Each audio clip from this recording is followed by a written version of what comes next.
ভাবি এখন তাহলে আমি যাই। আচ্ছা আচ্ছা যাও, সাবধানে যেও।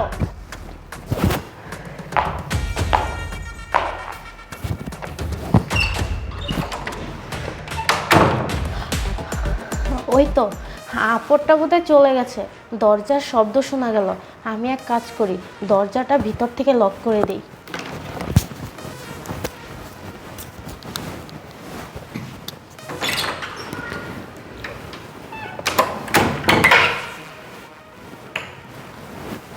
এই তো আপরটা শেষ পর্যন্ত চলে গেছে। এই আপরটা 2 মাস ধরে আমাকে জ্বালিয়ে মারছে। না পারতাম আমার বয়ফ্রেন্ডকে বাসায় এনে আমি একটু সময় কাটাতে, না পারতাম একটু বাহিরে যেতে, সারাক্ষণ সামনাসামনি ঘোরাঘুরি করতো। ভালো হয়েছে চলে গেছে। আমি এক কাজ করি, আমি আমার জানকে ফোন দিয়ে এক্ষুনি বাসায় আসতে বলি। হ্যালো জান। হ্যাঁ জান বলো। তুমি কোথায় আছো? আমি আসছি এই 14 নম্বর সেক্টরে। কেন, কি হয়েছে? ও তাহলে তো তুমি আমার বাড়ির কাছাকাছি আছো। তুমি আসো না, এক্ষুনি আমার বাসায় চলে আসো। এই, তোমার বাসায় যে কি করব? তোমার বাসায় যে কি আমার কোনো লাভ আছে? আমি তো তোমার সাথে দেখাই করতে পারি না। তোমার বাসায় তো ওই যে একটা আপদ আছে না। আরে জান, আপদটা তো কিছুক্ষণ আগে গ্রামের বাসা চলে গেছে। তুমি এক কাজ করো, আমার বাসা এক্ষুনি চলে আসো। আমার বাসা একেবারে ফাঁকা, আমাদের মাঝে আর কেউ ডিস্টার্ব করবে না। আরে জান, তুমি সত্যি বলতেছো? আচ্ছা আচ্ছা ঠিক আছে, আমি এখনই আসতেছি। আচ্ছা জান, তাড়াতাড়ি আসো, তোমার জন্য আমি ওয়েট করছি। আচ্ছা ঠিক আছে। আচ্ছা। উফ, আমার জান এতদিন পর আসবে, এতদিন পর আমরা একটু রোমান্স করব। আরে জান, এই জান, তুমি এতদিন পর এসেছো, আমার যে কত আনন্দ লাগছে আমি তোমাকে বলে বোঝাতে পারবো না। এই শোনো, আমরা সুপাই গিয়ে কথা বলছি। আচ্ছা ঠিক আছে, চলো। আচ্ছা যাও।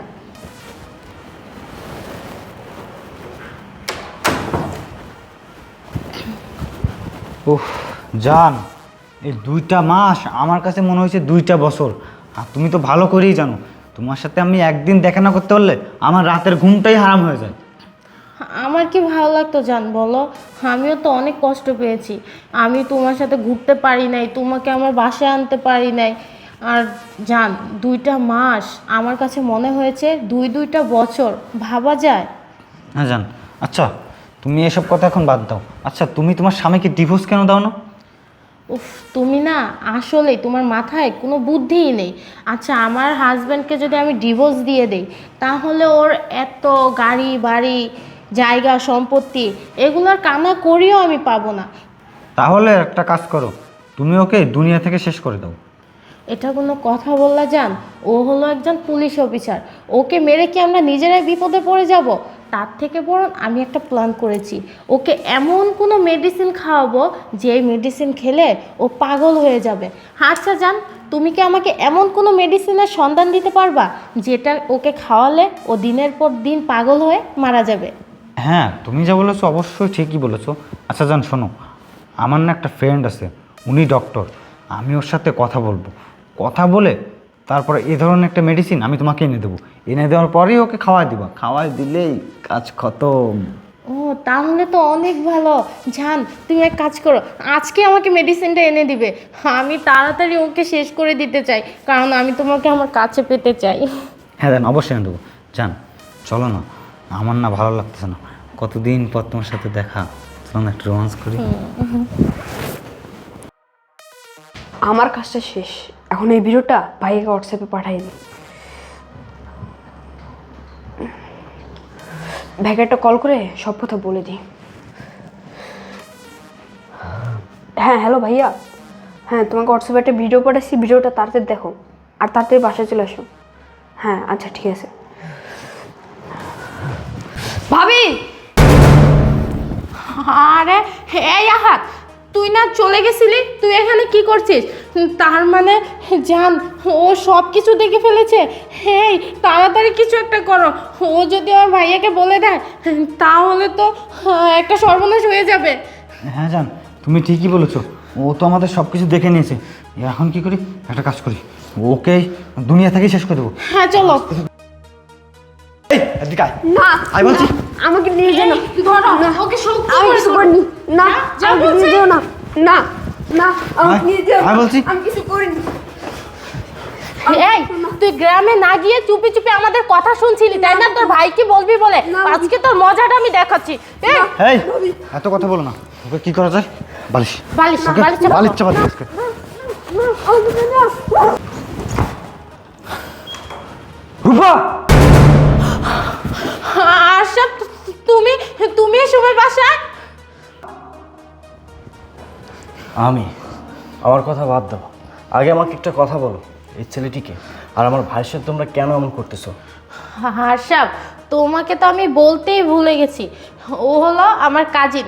আজকে না হঠাৎ করে গ্রাম থেকে আমার বাসায় আসছে, আর আমরা তিনজন তো একটু দুষ্টুমি করতেছিলাম তাই না? হাত চুপ, একদম চুপ। মিথ্যা কথাটাও সুন্দর মতো গুছিয়ে বলতে পারো না। মিথ্যা কথা বলতেও মিনিমাম যোগ্যতা প্রয়োজন, সেই যোগ্যতাও তোমার নেই। রূপা কী ভাবছো আমি এখানে এমনি এমনি আসছি? না, আমি এমনি এমনি আসি নাই। আমি খুব ভালো করে জানি এটা তোমার বয়ফ্রেন্ড। তুমি আর তোমার বয়ফ্রেন্ড মিলে এখানে যা যা বলেছো, যা যা করেছো, সব কিছু আমার ছোট ভাই আহাদ ভিডিও করে আমার কাছে পাঠাইছে, আর এই জন্যই আমি আসছি।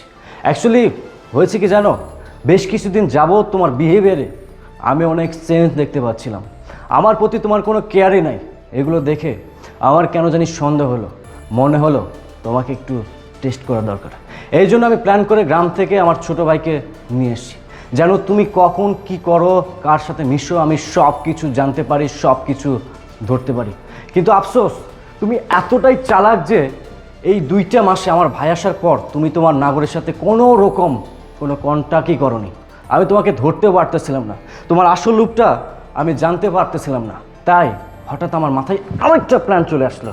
আমি কাল রাতে আমার ছোট ভাই আহাদকে বলতেছিলাম, তোর ভাবির নোংরা মতো আমি ধরতে পারতেছিলাম না, আসল রূপটা ধরতে পারতেছিলাম না। তুই এক কাজ করবি, সকাল সকাল বের হয়ে যাবি গ্রামে যাওয়ার জন্য, নাটক করবি। বাস সেই কথা সেই কাজ, আমার ছোট ভাই আজকে সকালেই নাটক করে গ্রামে চলে যাওয়ার ভনিতা করেছে। আর তুমি ভেবেছো যে আমার ভাই সত্যি সত্যি গ্রামে চলে গেছে, আর এটা মনে করে তুমি তোমার বয়ফ্রেন্ডকে বাসায় ডেকে নিয়ে এসছো। আর এখন সব সত্য আমার চোখের সামনে চলে আসছে। সি সি সি সি, আমার ভাবতে অবাক লাগতেছে, এইরকম একটা জঘন্য নারীর সাথে আমি এতদিন একই ছাদের নিচে সংসার করতেছিলাম। আর এই ছেলে নাগর, আমি তোকে বলতেছি, তোর সাহস দেখে না আমি অবাক হয়ে যাচ্ছি। আসলে তোর বুকের অনেক পাটা আছে। তুই কিভাবে পারলি একজন বিবাহিত মেয়ের সাথে একজন পুলিশের বউয়ের সাথে নোংরামো করতে? আসলে তোকে তো দোষ দিয়ে লাভ নেই, কারণ তুই তো বাইরের ছেলে, আমার তো ঘরেই ঠিক নেই। ওই যে কথাই নাই, ঘরের শত্রু বিভীষণ। রূপা সিস, তুমি এতটা খারাপ আমি যদি জানতাম, বিশ্বাস করো আমি কখনো তোমার সাথে সংসার করতাম না। এই তুমি তোমার অবস্থানটা ভুলে গেলে কিভাবে? তুমি তো ছিলে অজপাড়াগার একজন অবহেলিত মেয়ে, ঠিকমতো দুবেলা খাবার পর্যন্ত পেতে না। সেখান থেকে আমি তোমাকে তুলে আনছি শুধুমাত্র ভালোবাসি। ভালোবাসি এই জন্য, ভালোবেসে বিশ্বাস করে ঠিক এই জায়গায় স্থান দিছি। কিন্তু তুমি জায়গা মতো এমন কোপটা দিছো না, বিশ্বাস করো আমার এই কলিজাটা ছিদ্র ভিদ্র হয়ে গেছে। এই যে এত পরিশ্রম করতেছি, এত কষ্ট করতেছি, কার জন্য? তুমি কি মনে করছো পুলিশের চাকরি সহজ? ন, অনেক কঠিন। জীবনকে হাতে নিয়ে, জীবনকে বাজি নিয়ে আমাদেরকে ডিউটি করতে হয়। এই যে এত ডিউটি করি, এত পরিশ্রম করি, কাদের জন্য? শুধুমাত্র ভালোবাসার মানুষদের জন্য। কিন্তু সেই ভালোবাসার মানুষেরা যখন বিশ্বাসঘাতকতা করে না, তখন না আসলে মেনে নেওয়া অনেক কঠিন, অনেক কঠিন। অনেক হয়েছে এত বেইমানি নিজের চোখের সামনে দেখার পর। তোমার সাথে সংসার তো দূরের কথা, আমি আর তোমার এই মুখটাও দেখতে চাই না। তবে কি ভাবছো আমি তোমাদেরকে এমনি এমনি ছাড়বো? না না, আমি এমনি এমনি ছাড়বো না।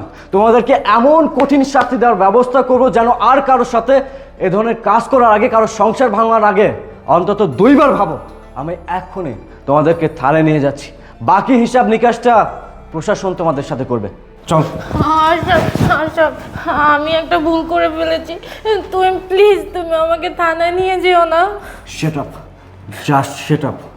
বিশ্বাস অতি সূক্ষ্ম সুতার মতো, যদি একবার ছিঁড়ে যায় না, তা কখনো জোড়া লাগানো যায় না। আমি বিশ্বাস করে ভালোবেসেই আমি এখানে জায়গা দিছিলাম, কিন্তু সেই জায়গার মর্যাদা তুই রাখিসনি। এখন আমি যদি তোকে ক্ষমা করি, সব আল্লাহ আমাকে ক্ষমা করবে না। আর কোনো পুলিশের বউ বউকে পুলিশ কখনো বিশ্বাস করতে পারবে না। সো আমি তোদের এমন শাস্তি দেওয়ার ব্যবস্থা করব আর কারো বউ যেন তার স্বামীকে ঠকানোর বিন্দু পরিমাণ সাহস না দেখাতে পারে। চল আয়। আর ভুলে মাফ করে